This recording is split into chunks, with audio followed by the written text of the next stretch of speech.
Salut à tous, me revoici pour vous parler de mon suivi de grossesse. Comme d'habitude, je vous fais le récap de la semaine passée. Donc actuellement je suis dans le début de ma 21e semaine d'aménorrhée et je vous fais le récap de ma 20e semaine d'aménorrhée tout de suite. Donc pour commencer, on va faire le petit débrief de l'évolution de bébé dans mon bidou, comme d'habitude, via l'application Grossesse Plus, qui est mon application favorite. Je ne suis pas sponsorisée, c'est juste que je l'adore cette application et que je l'utilise depuis ma première grossesse. Donc je vous la recommande vivement, n'hésitez pas à l'ajouter. Alors je vais vous dire ce qu'il est écrit sur ce résumé de la 20e semaine d'aménorrhée, je m'avance un peu trop.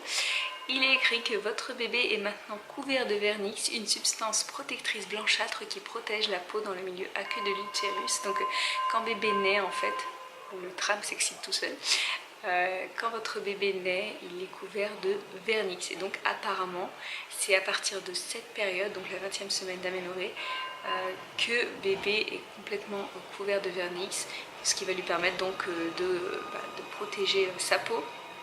Et comme il indiquait après d'ailleurs, certains bébés naissent recouverts de cette substance en effet. Et quand bébé est né bien avant la date prévue d'accouchement, forcément il y a plus de vernix et c'est vrai que c'était le cas par exemple pour Marceau.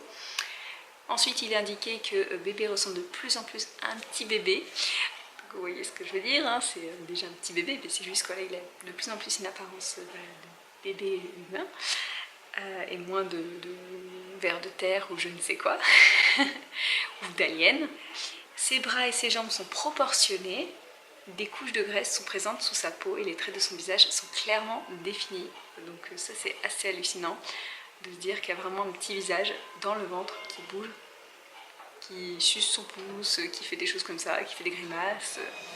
Et enfin ils indiquent qu'actuellement bébé n'est réveillé que 6 heures par jour, ce qui est pas beaucoup en fait, c'est quand même beaucoup pour un bébé, hein, c'est sûr, mais c'est pas énorme.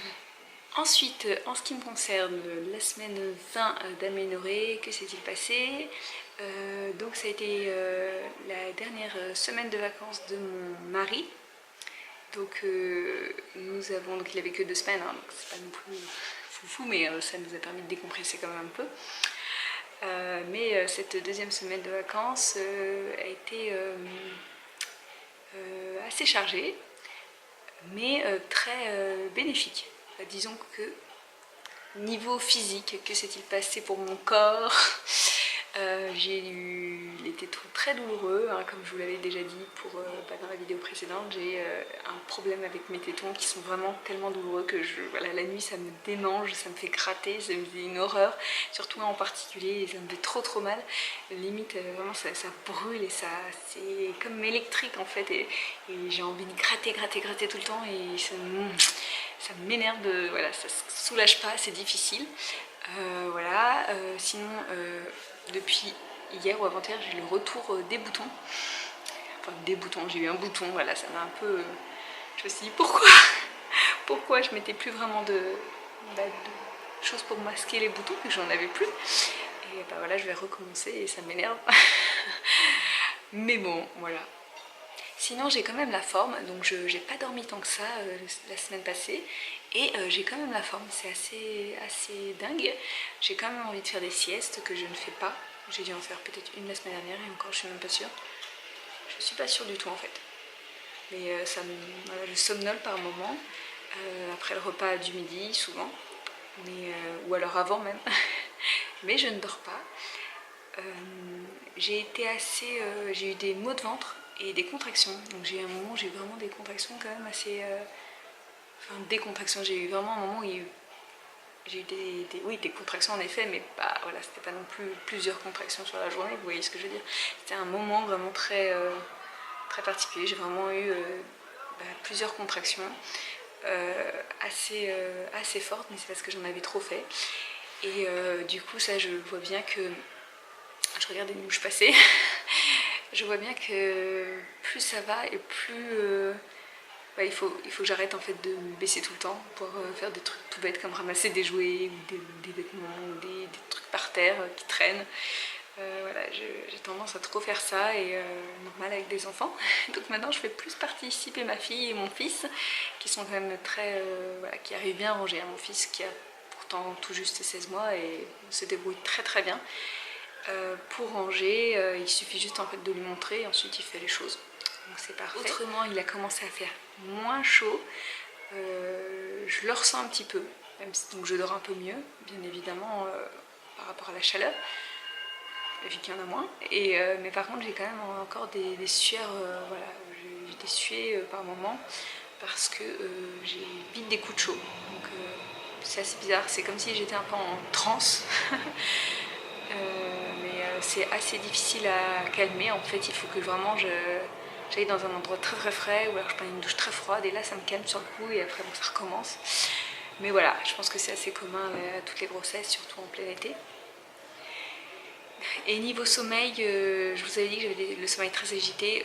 J'ai passé le week-end dernier un moment très désagréable. J'ai eu une nuit très désagréable, donc j'ai enchaîné les cauchemars, donc ça m'arrive assez souvent comme je vous l'ai déjà dit. Mais en plus j'ai eu un genre de délire nocturne, donc je pense que c'est comme dit ma soeur qui est assez adepte, si je peux dire ça comme ça, du somnambulisme. Je pense que, enfin, elle pense que c'était une crise de somnambulisme. Et c'est vrai que j'étais très active en fait, j'avais conscience que c'était assez absurde, mais j'étais dedans dans mon rêve. Et j'avais l'impression en fait que mes enfants tournaient autour du lit, qu'ils faisaient des bêtises, qu'ils allaient tomber ou qu'ils allaient, je sais pas, passer par la fenêtre, des trucs complètement absurdes. Et ça m'a angoissée, j'étais tellement dedans, mais vraiment j'en étais paniquée. Quand j'ai réalisé que j'étais dans le faux, je me suis endormie et là j'ai fait un énorme cauchemar avec des terroristes. Enfin, c'était vraiment très, très difficile à vivre et ça m'a réveillée d'un coup d'ailleurs. Donc après, forcément, j'avais très envie de faire pipi parce que, ah oui, j'ai envie de faire pipi la nuit, c'est le retour des grosses envies de pipi, de faire pipi. Et du coup, c'est assez fréquent que j'ai envie de faire pipi en journée et la nuit. Et du coup, ma nuit, pour en revenir à ma fameuse nuit agitée, mais en fait, je me suis réveillée à 3h05 du matin et je me suis endormie vers 5h15, un truc comme ça. Pendant ce temps, j'étais sur internet, mais vous voyez, quand c'est comme ça, c'est vraiment, vous avez envie de faire oh, pourquoi. Donc ça c'était vraiment pas terrible. Après par rapport à tout ce qui est souffle, cours, etc., je trouve que j'ai moins de difficultés à... Vous savez, pendant un moment j'avais du mal à respirer, à parler, etc. Maintenant ça va un peu mieux. Je pense que le bébé est très bas parce que je le sens vraiment très bas. D'ailleurs c'est assez bizarre, j'ai l'impression qu'il n'y a limite pas de poche quoi, parce que j'ai l'impression de le vraiment... il y a des moments où je bouscule un peu, où voilà, je sens en fait son corps. C'est trop bizarre. Enfin, je sais pas, c'est pas que c'est trop bizarre, c'est que c'est comme si vraiment il n'y avait pas de poche, hein, qu'il était directement même mon ventre de l'autre côté. Et je sens vraiment très bien. Et d'ailleurs, en fait, il donne énormément de coups depuis la semaine dernière, mais c'est, je vois les petits coups. Donc je peux filmer les petits coups qu'il fait dans mon ventre et ça fait des... C'est trop mignon, mais je craque trop. Il donne des coups, son papa les a sentis, c'est trop bien, enfin, j'adore ça. Je sens qu'on communique beaucoup et d'ailleurs il y a des moments où il est vraiment très réveillé ce bébé et il va me donner plein de coups pour dire maman je suis là, je suis réveillée, et puis il y a d'autres moments où vraiment je vais sentir qu'il dort. Et voilà, je ne le réveille pas, je sais qu'avec Jeanne j'aime bien m'amuser avec, jouer, etc. Et d'ailleurs elle a gardé ce côté un peu humour où on se taquine et tout, on est un peu complice là-dessus, on aime bien. Mais là c'est vraiment, ouais, j'ai envie de le laisser dormir. Il a l'air d'être un peu boudeur ce bébé d'après les échographies, oui. Donc on va un peu le laisser tranquille. Et voilà. Il y a eu quelque chose de vraiment cool la semaine dernière et qui m'a fait vraiment beaucoup de bien, enfin comme il faisait très chaud. Nous sommes donc allés faire une séance bébé nageur donc dans une piscine privée. C'était vraiment super, donc on était dans une eau assez chaude. Ça m'a détendue, mais c'était tellement bien. Donc moi je m'occupais de Marceau et mon mari s'occupait de Jeanne. Et il y avait d'autres bébés hein, de moins de 4 ans, je crois que c'était de 4 mois, 4 ans. Et il y avait donc des petits jouets, des choses comme ça. Et puis surtout, l'eau était donc à 1m35, donc c'était parfait pour profiter vraiment. Et les bébés ont adoré, mais alors moi, ça m'a détendu, vraiment, c'était ouf. Et en fait, une fois que c'était terminé, j'avais qu'une envie, c'était de retourner chaque jour. Sauf qu'en fait, c'est des horaires vraiment, vous avez très peu d'horaires quoi. Dans la semaine là, c'était parce qu'en plus c'était les vacances scolaires, donc vous aviez trois plages horaires d'1h30 pour la semaine. Mais sinon, et le week-end on pouvait pas de toute façon y retourner. Mais sinon, c'est quoi? C'est, je crois, il doit y avoir 2 heures par semaine, quelque chose comme ça. Voilà, faut pouvoir y aller, donc c'est assez loin. Enfin, assez loin, j'exagère, c'est juste qu'en kilomètres c'est assez loin, mais en voiture c'est assez rapide. C'était vraiment super, on a adoré tous les 4. C'était...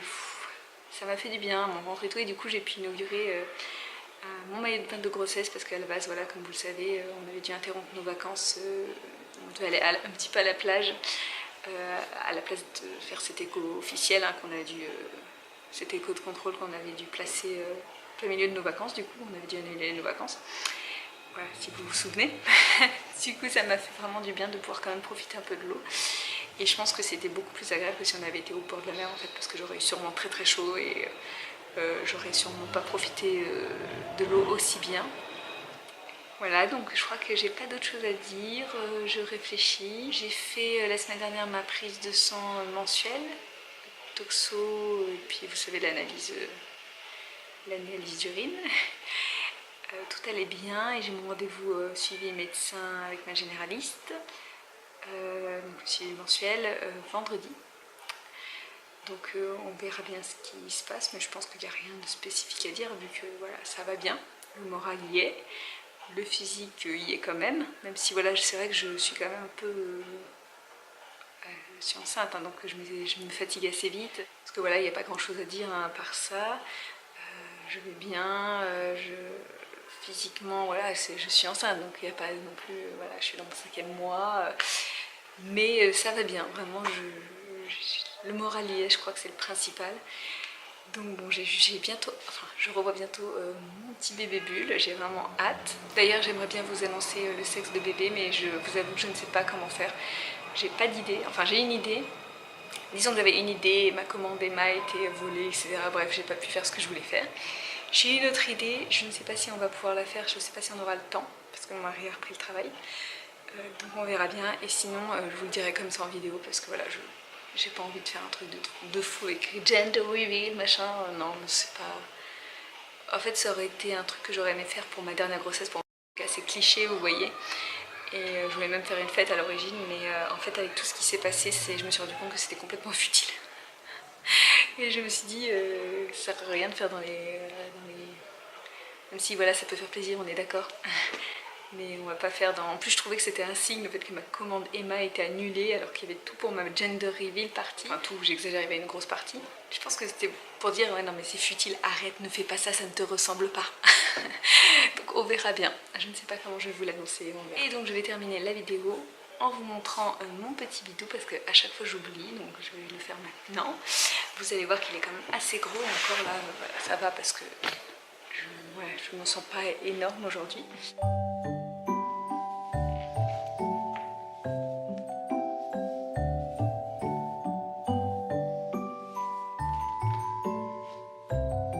J'espère que la vidéo vous a plu, je vous fais plein de bisous. N'hésitez pas à vous abonner à la chaîne si voilà, le contenu vous plaît, ou vous voulez avoir mes autres vidéos en avant-première. Vous pouvez aussi cliquer sur la petite cloche, hein, comme ça vous aurez des notifications sur votre téléphone, si votre téléphone est connecté sur YouTube. Je vous fais donc plein de bisous, je vous dis à très bientôt, au revoir.